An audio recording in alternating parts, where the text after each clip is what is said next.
জানে এ আমার হাকিকাতে ছেলে না, এ জারজ সন্তান আমার। অতএব বাপও একে পছন্দ করে না, শুধু এর দ্বারা কিছুক্ষণ একটু মজা করে নিচ্ছে। আজকে এইরকম একটা জায়গায় দাঁড়িয়ে থেকে আমাদের ঘাবড়াবার কোনো জায়গা নাই। আমি উঠতেই বলছিল অনেক বাধার পর মাহফিল হয়েছে। যদি বাধা না হয় তো মাহফিল তোমার কবুল হবে কেন? মাহফিল কবুল হওয়াতে গেলেই তো বাধা লাগবে। ভালো কাজ তো তখনই বুঝবে যখন বাধা হচ্ছে।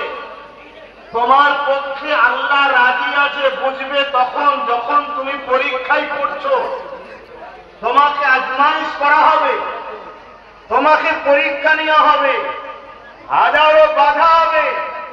হে উম্মতে মুহাম্মাদি, এ দুনিয়া তোমার আমার জন্য সিজরুল মুমিনিন, জেলখানা মুমিনদের জন্য। অলরেডি আমরা জেনে আছি, মহান আল্লাহ রাব্বুল আলামিন নবীর দ্বারা আমাদেরকে জানিয়েছে এখানে তোমার আমার উপরে জুলুম হবে, অত্যাচার হবে। কিন্তু মুমিন তো সে যেমন একটা পোকা পরোয়ানা সামার দিকে, আগুনের দিকে ঝাঁপিয়ে ঝাঁপিয়ে পড়ে,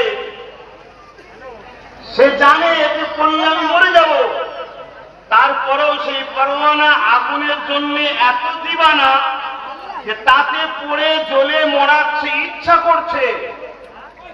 আমার নবীর জন্য আমাদেরকে এইরকম প্রেমের প্রমাণ দিতে হবে যে আমরা জানি রাস্তা অনেক কঠিন, লড়াই বিশাল ভয়ানক হবে, এরপরও আমরা রাসূলুল্লাহর প্রেমের এমন পরোয়ানা হয়েছি যে আমরা মরতে রাজি, মুহাম্মদ আরবিকে ছাড়তে রাজি নয়। জোরে বলুন সুবহানাল্লাহ, আরো জবান খুলে বলুন সুবহানাল্লাহ।